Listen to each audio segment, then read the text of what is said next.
तो आज हम लोग बात करने वाले हैं सोलो लेवलिंग के एपिसोड नंबर 5 के बारे में। एपिसोड की शुरुआत में हम लोग को हॉस्पिटल में ले जाया जाता है, जहाँ पर संग अपना डेली वर्कआउट कर रहा था और वह यहाँ पर संग के 6 पैक भी बन चुके थे। संग यहाँ पर पुशअप सिटअप सब कुछ कर रहा था। तभी अचानक से उसके कमरे पे एक नर्स आती है और संग के 6 पैक देखकर संग का दीवाना हो जाती है। वो सोचती है, अरे क्या हमारा पेशेंट इतना ज्यादा हैंडसम था? वैसे सर, आप तो आज डिस्चार्ज होने वाले हैं। क्या आप मुझे आपका नंबर दे सकते हैं? संग यहाँ पर बिना झिझक के अपना नंबर दे देता है, क्योंकि भाई उसको लग रहा था कि वो उसके टेस्ट रिजल्ट भेजेगी। संग यहाँ पर डिस्चार्ज होने के बाद अपने घर पे जाता है। उसकी बहन जिन्हा अपने स्कूल के लिए निकल रही थी, लेकिन तभी संग उठता है। जिन्हा भी यहाँ पर संग के 6 पैक को देखकर बहुत ही ज्यादा सरप्राइज थी। वो कहती है, अरे जिन्हू, क्या तुम जिम कर रहे हो? संग कहता है, हाँ थोड़ा थोड़ा। जिन्हा कहती है, वैसे तुम काफी लंबे भी हो चुके हो, क्या लड़के 20 के बाद भी बढ़ते हैं? संग कहता है, सवाल पूछना बंद करो और अपने साथ छाता लेकर जाओ। इसके बाद जिन्हा अपने स्कूल के लिए चली जाती है। संग ने यहाँ पर अपना डेली क्वेस्ट कंप्लीट कर दिया था, लेकिन अब संग सोचता है क्यों ना थोड़ा और दौड़ लिया जाए। संग कहता है, इन वर्कआउट्स की वजह से मेरे बॉडी में बहुत ही बढ़िया चेंज हुआ है। मेरे मसल और मेरे 6 पैक भी बन चुके हैं और मेरा ताकत भी धीरे धीरे बढ़ने लगा है और मेरे स्टेट्स भी उसके साथ साथ बढ़ रहे हैं। वैसे मैं किसी बॉडी बिल्डर की तरह तो नहीं दिखना चाहता। मेरा स्ट्रेंथ जितना भी बढ़े, अगर मैं टारगेट पे हिट नहीं कर पाऊँ तो उसका कोई भी फायदा नहीं है। स्ट्रेंथ और एजिलिटी ये दोनों एक साथ बहुत ही अच्छा काम करेंगे। जब स्ट्रेंथ की बात आती है, मेरा पावर जितना होगा उतना अच्छा, लेकिन मेरा सेंसर स्टेट भी बहुत ही अच्छा काम कर रहा है और इंटेलिजेंस सबसे बड़ा प्रॉब्लम है। क्या मुझे ये सच में चाहिए? संग यहाँ पर अपने स्टेट्स को अपने हिसाब से थोड़ा फिक्स करता है। तभी अचानक से उसको एक कॉल आता है। संग को लग रहा था कि भाई ये हंटर एसोसिएशन से कॉल है, लेकिन भाई असल में ये कॉल आया था उनके घर के मालिक से और भाई यहाँ पर घर के मालिक रेंट मांग रहे थे। लेकिन यहाँ पर संग कहता है कि वो कुछ दिन से हॉस्पिटल में था तो उसके पास अभी पैसे नहीं है। तो यहाँ पर संग कुछ मंथ का वक्त ले लेता है। इसके बाद संग सोचता है, मुझे दूसरी बार पावर मिला है, शायद अभी मैं डंजन में जाने के काबिल हूँ और अगर मेरा स्ट्रेंथ ऐसे बढ़ता रहा तो मैं एक हाई रैंक का हंटर बहुत ही जल्दी बन जाऊंगा। हंटर को पैसे मिलते हैं मैजिकल बीस्ट को हराने के बाद। वो जितने हायर रैंक के मॉन्स्टर को हराएंगे उनको उतना ज्यादा कीमती पत्थर मिलेगा, जिनको एक्सचेंज करके वो लोग पैसे कमा सकते हैं। डी रैंक और ई रैंक गेट ज्यादातर ओपन होते हैं, इसकी वजह से ई रैंक और डी रैंक के हंटर को गिल्ड एक्सेप्ट करते हैं। संग इसके बारे में न्यूज चैनल पे देख रहा था। यहाँ पर न्यूज चैनल वाली ये भी बोलती है, जिनको यहाँ पर दूसरी बार पावर मिलता है उनके ऊपर हेडलाइन बनाया जाता है। संग सोचता है, अगर मैं पैसा बनाना चाहूँ तो मैं जा सकता हूँ, लेकिन उसके साथ साथ सारे लोगों का नजर मेरे ऊपर ही होगा और मैं ये नहीं चाहता। इसके बाद संग यहाँ पर कोई हंटर क्वेस्ट ढूंढने की कोशिश करता है और फाइनली जाकर उसको एक मिल जाता है। संग जैसे वहाँ पर पहुँचता है वो देखता है कि हंटर का वहाँ पर एक पूरा का पूरा गैंग है। वहाँ पर गैंग का लीडर वंग दोंगसुक यहाँ पर संग को वेलकम करते हैं। लोग यहाँ पर संग का मजाक उड़ा रहे थे, क्योंकि उनको लग रहा था कि संग अभी भी सबसे कमजोर हंटर है। लेकिन यहाँ पर दोंगसुक कहता है, तुम लोग चुप हो जाओ, वो सिर्फ आज यहाँ पर हमें सपोर्ट देने के लिए आया है। इसके बाद दोंगसुक संग को सब कुछ रूल समझाता है। यहाँ पर दोंगसुक संग को एक एग्रीमेंट देता है, जिसके हिसाब से उसको कोई भी एसेंस स्टोन नहीं मिलेगा, लेकिन यहाँ पर आने के लिए संग को 2 मिलियन वोन मिलने वाला था। संग को ये डील काफी अच्छा भी लगता है। इसके बाद वो अपने सेंसरी मैजिक से सबका स्टैट चेक करता है। वो देखता है 5 लोग सी रैंक के हैं और 4 लोग डी रैंक और लोअर रैंक के हैं। एक डंजन पे जाने के लिए किसी भी पार्टी में 10 लोग होने चाहिए थे। संग जिस पार्टी के साथ आज जाने वाला था उनको स्ट्राइक स्क्वाड कहा जाता है। ये एक ऐसा स्क्वाड है जो रैंडम लोगों को अपने पार्टी में शामिल करते हैं और डंजन को एक्सप्लोर करते हैं। तब यहाँ पर हम लोग को एक चमकीले आर्मर पहना हुआ एक लड़का देखने को मिलता है। वो कहता है, हेलो दोस्त, मेरा नाम यूजिन हु है, मैं 22 साल का हूँ और मेरा रैंक डी है। मैं भी यहाँ पर तुम्हारी तरह ही हूँ। संग इसके चमकीले आर्मर को देखकर बहुत ही ज्यादा शौक था। इसके बाद संग पूछता है, तो मुझे क्या करना है? दोंगसुक कहता है कि तुम्हें सिर्फ बैग को कैरी करना है। इसके बाद संग पूछता है, क्या हमारे पास कोई हीलर है? दोंगसुक कहता है, नहीं, हमारे पास कोई हीलर नहीं है। एक प्राइवेट हीलर को अपनी टीम पे लेना बहुत ही ज्यादा मुश्किल होता है, तो इसी तरह हम लोग बिजनेस करते हैं। तुम समझ गया ना? यहाँ पर एग्रीमेंट में ये भी लिखा हुआ था, अगर इस डंजन के अंदर किसी को भी कुछ हो जाता है तो उसका जिम्मेदार कोई नहीं होगा। संग को यहाँ पर थोड़ा तो शक होता है, लेकिन क्योंकि उसको पैसे चाहिए थे तो सिग्नेचर कर देता है। इसके बाद वो लोग डंजन के अंदर जाने के लिए बिल्कुल तैयार हो जाते हैं। यूजिन वो कहता है, अरे चिंता मत करो, तुमने कहा कि तुम ए रैंक के हो ना, मैं डी रैंक का हूँ, तो मैं तुम्हें बचाऊंगा। जाते जाते उनके रास्ते में एक अंडर कंस्ट्रक्शन बिल्डिंग भी पड़ता है,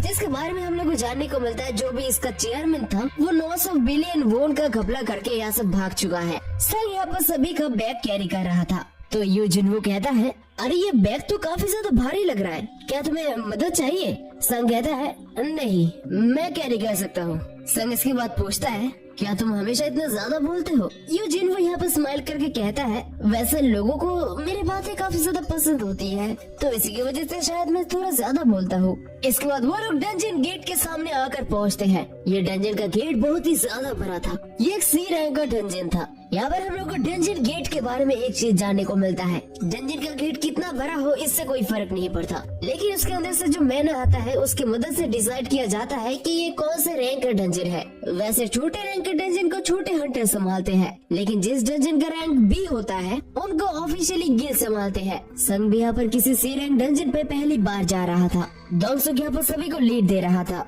तब इसके बाद यहाँ पर यू जिनवू अपना स्वॉर्ड और अपना शील्ड निकाल लेता है। संग अपने मन में सोचता है, अरे इसके पास इतने महंगे चीजें कहाँ पर से आ गए, और बाकी लोगों को भी देखकर लग रहा है कि उनके पास ठीक ठाक चीजें हैं। मैं आज तक जितने भी डंजन पे गया हूँ वहाँ पर डी रैंक और ई रैंक के पास तो ज्यादा कुछ खास नहीं होता है। डंजन के अंदर बहुत ही ज्यादा अंधेरा था। इसके बाद उनमें से एक घंटे अपने मैजिक की मदद से डंजन के अंदर उजाला करता है। हम लोग यहाँ पर डंजन के अंदर आगे दो जाने का रास्ता देखने को मिलता है, लेकिन अभी तक एक भी मैजिकल बीस्ट सामने नहीं आया था, तो उनको यहाँ पर थोड़ा शक होने लगता है। लेकिन संग को एक आवाज सुनाई दे रहा था। संग इसके बाद सोचने लगता है, अभी तक इस डंजन पे एक भी मैजिकल बीस्ट नहीं आया, इसका मतलब ये नहीं कि यहाँ पर कोई मैजिकल बीस्ट नहीं है। शायद यहाँ पर कोई ऐसा बीस्ट रहता हो जो अंधेरे में रहता हो, और अगर उनको अचानक से रोशनी दिख जाए तो संग इसके बाद रियलाइज करता है ये जो नॉइस वो सुन रहा था वो असल में इंसेक्ट टाइप बीस्ट के है। संग इसके बाद तुरंत पार्टी को वार्न करता है। वो कहता है कि यहाँ पर इंसेक्ट टाइप के बीस्ट है। यहाँ पर दूसरे हंटर्स को भी आवाज आ रहा था। सभी लोग लड़ाई करने के लिए बिल्कुल तैयार हो जाते हैं। तभी संग कहता है, सभी लोग, वो लोग ऊपर से आ रहे हैं। तभी हम लोग को देखने को मिलता है ऊपर से बहुत सारे एंड टाइप के मैजिकल बीस्ट उनके ऊपर हमला करते हैं। सभी लोग यहाँ पर बैटल के लिए तैयार हो जाते हैं। कोई यहाँ पर टैंक था, कोई था सोर्ड्समैन या फिर कोई था मेस। वो लोग इन मैजिकल बीस्ट से बैटल करने लगते हैं। संग देखता है ये सीरिंग हंटर्स बहुत ही ज्यादा आसानी से ये काम संभाल रहे हैं। उनका पार्टी का लीडर वैंग डोंगसुक एक टैंक होने के नाते वो काफी ज्यादा अच्छा लड़ रहा है। वो सभी एक साथ बहुत ही अच्छे तरीके से काम कर रहे थे, लेकिन अभी भी संग को ये अजीब लगने लगता है क्योंकि उनके पास कोई हीलर नहीं था।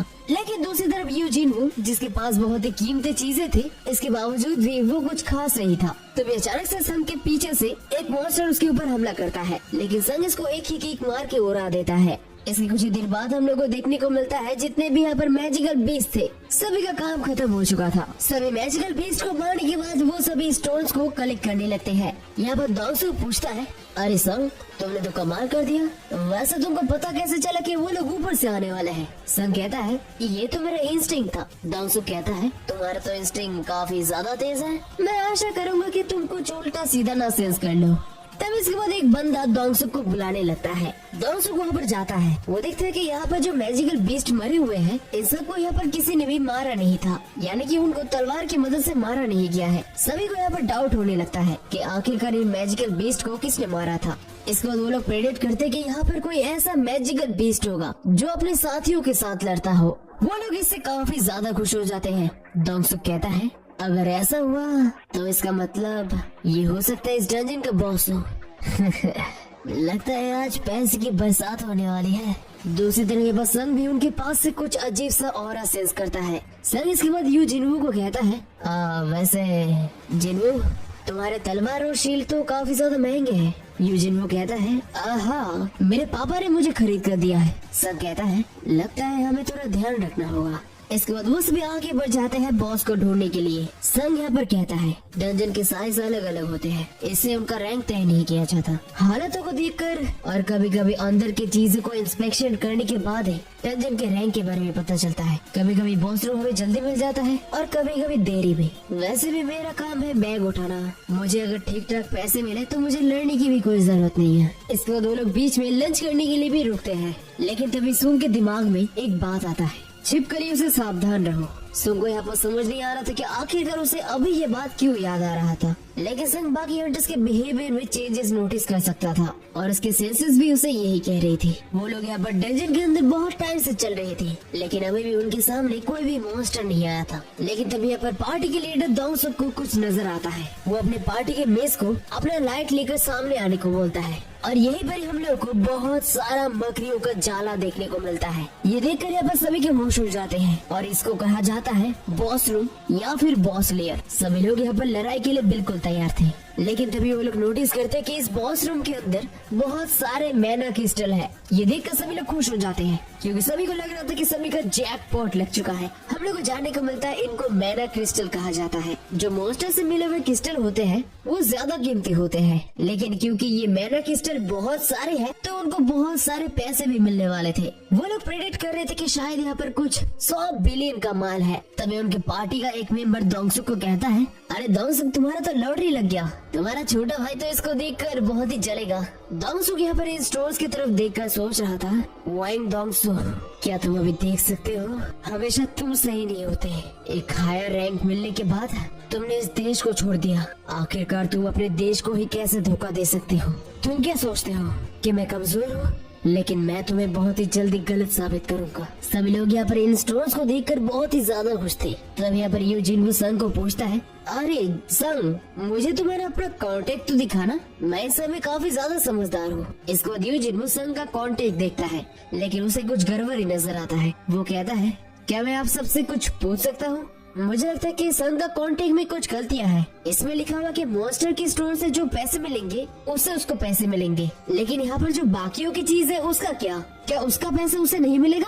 पैसे तो हमारे बीच में बांटने की बात हुई थी। तभी यहाँ पर अचानक से दोंगसुक हंस के कहता है, अरे चिंता मत करो, मैंने कहा था कि हम सब में पैसे बांट दिए जाएंगे, मेरे ऊपर भरोसा रखो। लेकिन उससे पहले हमें इस बॉस का कुछ करना होगा। हम लोग को देखने को मिलता है ये जो बॉस है ये काफी बड़ा स्पाइडर है, लेकिन अभी वो सोया हुआ है। दोंगसुक कहता है, जैसे कि तुम लोग यहाँ पर देख ही सकते हो, ये जो बॉस है इसको हमें सबसे पहले डिफीट करना होगा और सभी मैना क्रिस्टल को लेकर हमें बाहर जाना होगा, नहीं तो गेट बंद हो जाएगा। क्योंकि ये बॉस अभी सोया हुआ है तो हमारे पास अभी क्रिस्टल कलेक्ट करने का बहुत ही अच्छा मौका है। सभी लोग अपनी चीजें लेकर आओ। लेकिन तभी वहाँ पर एक बंदा कहता है, अरे मुझे माफ कर देना, मैं तो चीजें वगैरह लाया ही नहीं, किसे पता था कि सी रैंक के डंजन में ऐसे क्रिस्टल होंगे। तो दोंगसुक यहाँ पर कहता है, अरे यार तुम भी ठीक है, हम सभी इक्विपमेंट लेकर आते हैं, तब तक क्या तुम दोनों नजर रख सकते हो? ये सुनकर यहाँ पर यूजिन वू बहुत ही ज्यादा शॉक हो जाता है। दोंगसुक कहता है, अरे चिंता मत करो, ये स्पाइडर अभी भी सोया हुआ है, लगता है इसने अपने पेट भर के खाना खाया है,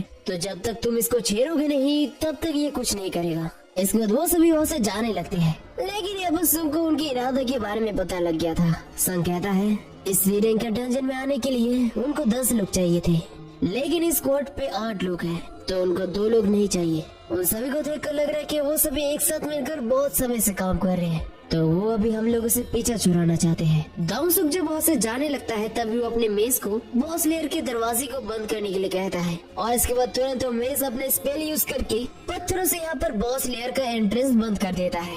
ये देखकर यूजिन वो बहुत ही ज्यादा घबरा जाता है, लेकिन सुंग को इसका बहुत ही अच्छी तरीके से एक आइडिया था और सैम कहता है, मुझे यकीन था ये लिजर्ड्स है। इसके बाद हम लोग को थोड़ा पीछे ले जाया जाता है जहाँ पर सैम को इन लिजर्ड गैंग के बारे में पता लगा था। ये एक ऐसा ग्रुप है जो खतरा देखकर कमजोर लोगों को पीछे छोड़कर भाग जाते हैं और अगर प्रॉफिट भी अच्छा निकलता है तो वो कमजोर लोगों को वो प्रॉफिट का हिस्सा भी नहीं देते, क्योंकि डंजन के अंदर सिक्योरिटी कैमरास वगैरह नहीं होते तो उनको पकड़ने वाला भी कोई नहीं था। क्योंकि संग यहाँ पर तभी वीक था तो उस आदमी ने संग को केयरफुल रहने के लिए बोला था। इसके बाद हम लोग प्रेजेंट पे आते हैं। यूजिन वो यहाँ पर बहुत ही ज्यादा डरा हुआ था। वो कहता है, संग अभी हम लोग क्या करें? हमारे जाने का रास्ता उन लोगों ने पूरी तरीके से बंद कर दिया है। कुछ क्रिस्टल के लिए वो हमें मारना चाहते हैं। संग को यहाँ पर इसके बारे में पहले ही भनक था। अगर वो लोग पहले इस डंजन से भागने की कोशिश करते तो उनको मार दिया जाता। संग यहाँ पर मनी मन कहता है, वैसे उनका टीम का जादूगर काफी ज्यादा काबिल है, उसने जाने के रास्ते को पत्थर से बहुत ही अच्छे तरीके से ब्लॉक किया है। ऐसा नहीं है कि मैं इसको तोड़ नहीं सकता, लेकिन धमाके की वजह से वो स्पाइडर जाग चुका है और अभी हमारे सामने ये सबसे बड़ा प्रॉब्लम है। इसके बाद हम लोग को बाकी ग्रुप के पास ले जाया जाता है। वो सभी यहाँ पर डंजन से बाहर निकल चुके थे। तभी वहाँ पर एक बंदा कहता है, अरे दोंगसुक इतना झमेला क्यों करना, हम लोगों ने वहाँ पर ही मार सकते थे। दोंगसुक कहता है, अरे बुद्धू, अगर हम लोग बिना बॉस को हराए मैना क्रिस्टल को कलेक्ट करने जाते तो बॉस जाग जाता, और वैसे भी वो एक ई रैंक का हंटर है। तुम्हें क्या लगता है कि वो लोग बॉस को हरा पाएंगे? हमारा प्लान है कि जब तक वो बॉस उसे चला ना जाता तब तक वेट करना। वैसे वो यूजिन वो नाम का जो लड़का था, उसके इक्विपमेंट काफी ज्यादा कीमती दिख रहे थे। लगता है वो किसी बड़े आदमी का बेटा है। अगर हम लोग मैना क्रिस्टल को बाहर नहीं निकल पाए तो उसके बॉडी को हम लोग उसके फैमिली तक पहुंचाकर थोड़ा पैसे कमा सकते हैं। तभी वो जादूगर बंदा कहता है उस आवाज की वजह से शायद वो डंजन बॉस जाग चुका होगा। वैसे दोंगसुक, क्या तुम्हें लगता है कि वो लोग उस बॉस को हरा पाएंगे? दोंगसुक कहता है ये इम्पॉसिबल है, शायद मैं भी उसको हरा नहीं सकता था। इसके बाद हम लोग को फिर से संग के पास ले जाया जाता है। यूजिन वो यहाँ पर संग के बिल्कुल सामने खड़ा हो जाता है, शोर्ड और शील्ड लेकर। यूजिन वो कहता है संग, तुम मेरे पीछे खड़े रहो, मुझसे जो हो सके मैं तुम्हें बचाने के लिए करूँगा। संग इसके बाद उस मॉन्स्टर के ऊपर एक नजर ताकता है। वो देखता है कि इसके बहुत सारे आंखें हैं, इसका मुंह भी बहुत ही ज्यादा बड़ा है और इसका साइज भी एक घर की तरह बड़ा है। इसके हाथ और पैर भी काफी ज्यादा सख्त दिख रहे हैं। ये बॉस बिल्कुल अलग लेवल का है। लेकिन इसके बाद संग कहता है बुद्धू मत बनो, ये मेरा शिकार है। संग इसके बाद अपना नया डैगर निकालता है और बैटल के लिए तैयार हो जाता है। यूजिन वो यहाँ पर संग को रोकने की कोशिश करता है, लेकिन संग नहीं रुकता। वो कहता है संग, तुम इसको हरा नहीं सकते। एक सी रैंक के मॉन्स्टर को हराने के लिए कोई बी रैंक का हंटर चाहिए। संग कहता है मेरी चिंता मत करो, तुम तब तक यहाँ से भागने का कोई प्लान सोचते रहो। संग कहता है मैं अभी ताकतवर जरूर से बन चुका हूँ, लेकिन मैं अभी भी कमजोर हूँ। वैसे मैं आसानी से तो नहीं हारने वाला। अभी तक मैं जिन मॉन्स्टर के साथ लड़ा, ये मॉन्स्टर उन सबसे ज्यादा ताकतवर है, लेकिन मुझे ताकतवर बनने के लिए इसके साथ लड़ना ही होगा। अभी मेरा लेवल 18 है, तो शायद मैं इसको हरा सकता हूँ। इसके बाद मॉन्स्टर संग के ऊपर हमला करता है, लेकिन संग इसको बहुत ही आसानी से डॉज करता है। ये देखने के बाद यहाँ पर यूजिन वो बहुत ही ज्यादा शौक था। संग यहाँ पर तेजी से उस मॉन्स्टर के ऊपर हमला करने की कोशिश करता है और संग यहाँ पर सक्सेसफुल इसके पैरों पे हमला भी करता है। संग कहता है हम लोग हंटर्स हैं और अभी मेरा रियल हंटिंग शुरू होगा। संग इसके बाद एक बार फिर से उसके साथ लड़ने के लिए तैयार हो जाता है, लेकिन दूसरी तरफ यूजिन वो ये देखकर बहुत ही ज्यादा शौक था। वो अपने मन में सोचता है ये सब क्या हो रहा है, वो तो एक ई रैंक का हंटर है।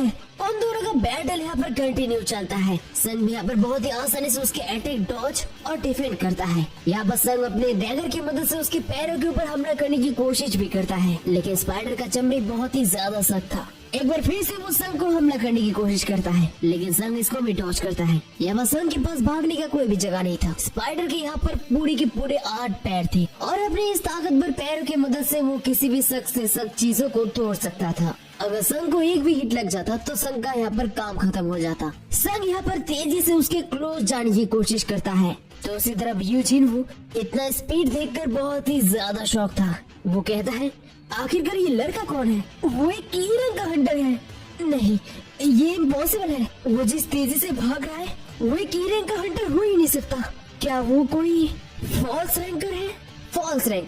फॉल्स रैंकर उन लोगों को कहा जाता है जो अपने असली रैंक को छुपाते हैं और अपने मैजिकल एबिलिटीज को भी। यहाँ पर फॉल्स रैंकर के बारे में एक रूमर भी था। ज्यादातर यहाँ पर फॉल्स रैंक साइकोपैथ होते हैं जो मजे के लिए खून करते हैं। दूसरी तरफ यहाँ पर संग अपना बैटल कंटिन्यू रखता है और वो स्पाइडर के पैरों को काटने की कोशिश करता है। यूजिन वो यहाँ पर कहता है आखिरकार मैं यहाँ पर आया ही क्यों? पापा लगभग 5 मिनट से वो स्पाइडर से लड़ाई कर रहा है। इसके बाद हम लोग को संग के पास ले जाया जाता है। संग कहता है मैं बहुत बड़ी मुसीबत में हूँ। मैंने अभी तक इसके ऊपर कोई भी डैमेज नहीं किया है और ऊपर से मेरा फैटिक भी बढ़ रहा है और मेरा फैटिक जितना ज्यादा बढ़ता जाएगा मैं उतना ज्यादा स्लो होता जाऊंगा। नहीं, मैं इसको और ज्यादा देर तक नहीं खींच सकता। अभी इसको जीतने के लिए सिर्फ मेरे पास एक ही उपाय है। इस डैगर की स्पेशल एबिलिटीज मुझे यूज करना ही होगा। इस डैगर का स्पेशल एबिलिटी था पैरालाइज यूज करने के बाद कोई भी दुश्मन हो वो हर एक सेकंड में अपना 1% करके एचपी खोएगा। संग इसके बाद स्पाइडर के वीक पॉइंट उसके सर के ऊपर हमला करने के डिसाइड करता है और क्योंकि स्पाइडर के सर के ऊपर उसके आंखें हैं तो संग उसको टारगेट बनाने की कोशिश करता है, लेकिन तभी वो स्पाइडर अपने मुंह से कुछ एसिड निकालता है। संग यहाँ पर मौका रहते पीछे हट जाता है। संग अपने मन कहता है अगर ऐसे चलता रहा तो मैं इसको समय रहता हरा नहीं पाऊंगा। वो एक कदम मेरे से आगे है, मुझे और तेज होना होगा और तेज। संग यहाँ पर तेजी से दौड़ने लगता है और यहाँ पर संग को अपना एक स्पीड का स्किल भी मिलता है। संग यहाँ पर तेजी से उस मॉन्स्टर की क्लूज जाने की कोशिश करता है, लेकिन उसके बावजूद भी वो स्पाइडर संग की हर एक अटैक को डॉज कर रहा था। संग इसके बाद उस स्पाइडर के ऊपर एक हिट करने में कामयाब रहता है। उसका पैरालाइज अटैक एक्टिव भी होता है, लेकिन मॉन्स्टर ज्यादा ताकतवर होने की वजह से पैरालाइज अटैक डीएक्टिवेट हो जाता है। धीरे धीरे यहाँ पर संग का फैटिग भी यहाँ पर बढ़ने लगता है। वो धीरे धीरे करके स्लो होता जा रहा था, लेकिन संग पूरा जोर लगा देता है और जितना फास्ट हो सके उतना फास्ट हमला करने की कोशिश करता है। वो इतना ज्यादा फास्ट था कि यूजिन वो उसे देख ही नहीं पा रहा था, लेकिन यूजिन वो ये प्रेडिक्ट कर सकता था कि अभी संग धीरे धीरे थकने लगा है। संग इसके बाद भी हार नहीं मानता, वो लगातार आगे बढ़ते जाता है। उसका फटीग अभी 70 का हो चुका था। यहाँ पर संग जैसे आगे बढ़ता है, वो स्पाइडर बहुत ही जोर से संग के ऊपर एक हमला करता है। संग जैसे तैसे करके अपने हाथ की मदद से डिफेंड करने की कोशिश करता है, लेकिन इस जबरदस्त हमले से संग यहाँ पर जमीन पे गिर जाता है और इसी मौके का फायदा उठाकर वो स्पाइडर संग का काम खत्म करने ही वाला था। लेकिन तभी वो अचानक से अपना स्टेटस रिकवरी स्किल एक्टिव करता है और अपने आप को रिकवर कर लेता है। और क्योंकि अब स्पाइडर क्लोज आ चुका था, तो अभी संग के पास एक अच्छा मौका था उसके क्लोज जाकर हमला करने का। संग तुरंत उसके सर के ऊपर जंप करता है और उसके आंखों में बहुत ही जोर का बार करता है। वो लगातार बार करते जाता है और ये क्रिटिकल हिट था। पैरालाइज यहाँ पर तुरंत एक्टिव हो जाता है। स्पाइडर के एचपी धीरे धीरे करके गिरने लगता है, लेकिन संग यहाँ पर ही नहीं रुकता। वो लगातार हमला बनाए रखता है और आखिर में जाकर संग अपना फाइनल ब्लो करता है और इस डंजन बॉस को डिफीट करता है। डंजन बॉस को डिफीट करने के बाद यहाँ पर संग का 3 लेवल अप होता है। दूसरी तरफ यहाँ पर संग को डंजन बॉस को डिफीट करते हुए देखकर यूजिन वो काफी ज्यादा शॉक था। बॉस को मारने के बाद संग उसका स्टोन कलेक्ट करने लगता है। तब इसके बाद यूजिन वो वहाँ पर आता है। यूजिन वो यहाँ पर संग के बैग को उठाकर कहता है, मुझे माफ कर देना, क्या मैं तुम्हारी चीजों को उठा सकता हूँ? और हाँ, ये रहा पानी, आप पी सकते हैं। आप लड़ाई करने की वजह से थक गए होंगे। ठीक है, अभी के अभी मैं मैना क्रिस्टल को बाहर निकालता हूँ, तब तक आप आराम कीजिए। अचानक यहाँ पर यूजिन के बिहेवियर में बदलाव देखकर संग बहुत ही ज्यादा सरप्राइज हो जाता है। लेकिन संग इसके बाद जैसे बैठकर आराम कर ही रहा था, तभी अचानक से बॉस लेयर का एंट्रेंस खुल जाता है। हम लोग को देखने को मिलता है फिर से वही हंटर का ग्रुप वापस आ चुका था और अभी बारी थी और एक लड़ाई की। And that's it for the episode number 5। तो एपिसोड नंबर 5 तुम लोगों को कैसा लगा जरूर से मेरे को ऑब्वियसली कमेंट करके बताओ। एंड वीडियो से तो वीडियो को लाइक करो, चैनल पर नया तो चैनल को सब्सक्राइब करो। तो इस बार और एक नए वीडियो के साथ, तब तक के लिए बाय बाय।